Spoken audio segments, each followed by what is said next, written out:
guys, happy pre-turkey day. What a great practice, intense practice. These kids have blown me away. It's week 12 and they're out here just absolutely fighting their butts off. Really proud of them. Really concentrated on some pass rush, which I think is going to be a huge emphasis in this ball game, of getting to a really good quarterback and trying to get him off his spot a little bit. So we really made a huge effort towards that today and worked on a lot of our third down preparation, both offensively and defensively. Really nice to have Marvell back out there and seeing him do some things.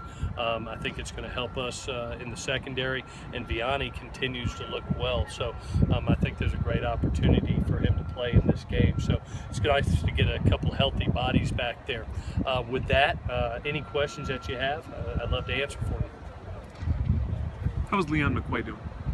He's getting there. He just, PCL tear, those things can be anywhere from 4 weeks to 8 weeks. It's just everybody's a little bit different in my experience, and he's working really hard to get back. To be honest with you, it can be close, but if I had to bet on it right now, I don't think so. Wow, this is like a turkey gift right here. Anything else, guys? Is there anything about UCLA that the seniors are more excited for?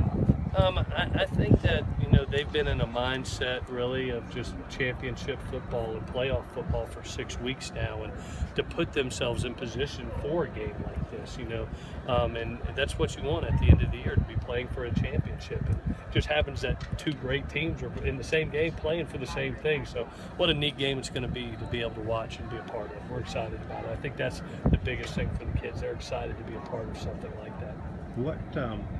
How do you feel like Khalil Rogers has played to this point, and that matchup he may have with Kenny? How's that going to go? Gary, he's I tell you what, I can't commend the kid enough. I've had one before, so I only know the pain. I know the pain he's going through. I mean, to subluxed both shoulders, not one but two, and he's still fighting through it, and still, it pops out, pops back in, and he keeps on going. It just amazes me, for a guy that's still learning the position.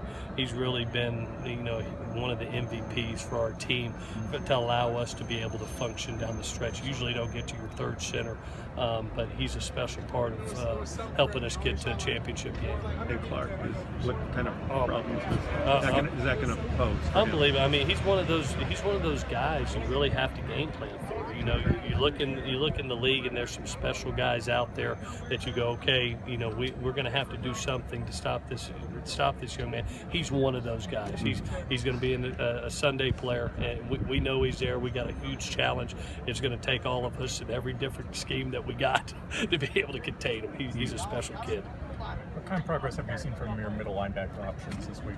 Well, I think Buddha keeps on getting better with each practice, and then you have Anthony, who's had a lot of reps and a lot of experience there. The kid that really had a great practice yesterday, I was really proud of. I showed to the team was Michael Hutchings, and gave us a solid effort at the Oregon game too. So, those three kids right now are doing a good job on the interior, and I don't know where we'll be with Osa. I'm betting we probably won't have him for the game with the hamstring, but Chin is trying to learn it also. So, but those three I've been very impressed with their preparation this week thus far. How about Sua? How has he kind of played up to this point going into this? I'm his hero. I mean, he's my hero. I'm going to tell you that. He's a tremendous football player. I think there's few people in the country that can do what he does. I mean, he could be a safety, he could be a nickel Sam, he could be an interior box player. I can't tell it. I can't count on my one hand the guys that can do that. He's a Cam Chancellor type guy. I mean, he's that type of player, and we're just very fortunate. I know this. I don't ever want to play against him. He's a tremendous football player. And you've been around him now for 3 years.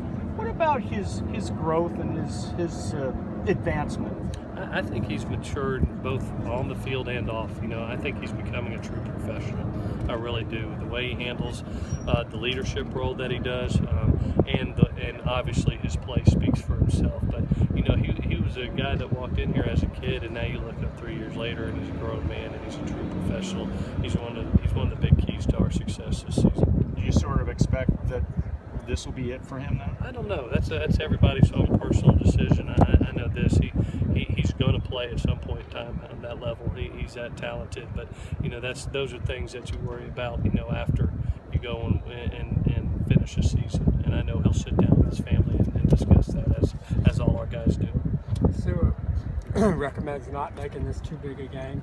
And then talked to Chris Hawkins, and he said, "Turn me this. I got guys that how do you put those two things together?" Well, I think everybody prepares in their own way, and some guys, just have a routine of sticking to the game and their job and what they do and the routine of a weekly basis and a day-to-day basis. And there are some emotions, and there's a lot of passion that goes along with this game, because we are from LA and we grew up with the guys across town.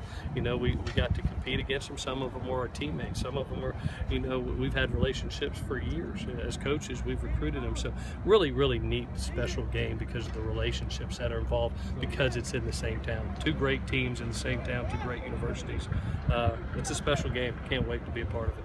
The Broyles Award announced today that T. Martin is an official nominee for the award, only one of 3 guys in the conference. Yeah. What has he done this year T is invaluable. I'm going to tell you, I've been a college football coach for 21 years and have been around some good ones. And T is the definition of a complete football coach in my mind.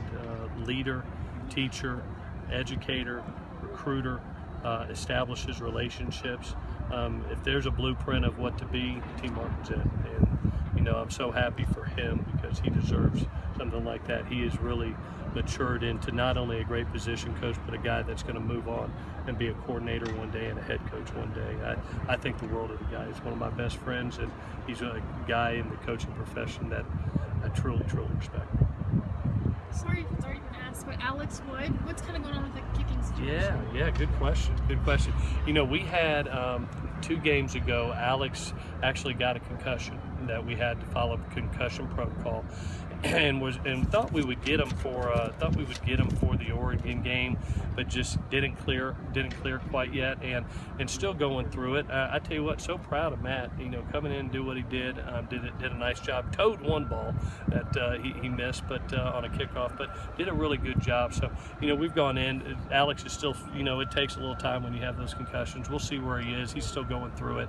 Still some tests that he's got to do, but we feel confident in Matt if we have to go that route. What's Matt's range for field goals? It's similar. He may have a little bit stronger leg than Alex. Alex has been very consistent as far as accuracy. Matt as he showed on kickoffs, has a very strong leg. Just a lefty. He's a little bit different. So I guess what range would you feel comfortable setting with the game? He's a kid that can hit a 50-yarder easily. I would say from 50 in, we would go with an attempt with him, depending on wind and situation in the game. Deontay Burnett's looked really good the past couple of days. So what do you think about his effort? See that one-handed catch? I saw the 2 one-handed catches yesterday too. So yeah, what do you feel about him? He's one of those kids, and I've said it before, he reminds me a lot of Woody, how Woody was, though, his preparation and just his attention to detail of trying to help his team, and he's so unselfish. It's like, Coach, I'll do whatever it takes, whatever role you need me, whether it's blocking, but 1 play, 100 plays. He's going to be a truly special player here. When he gets a year in the weight room and becomes even more physically developed, watch out. He's going to be one of those guys you're going to look up, and he's going to be a special talent.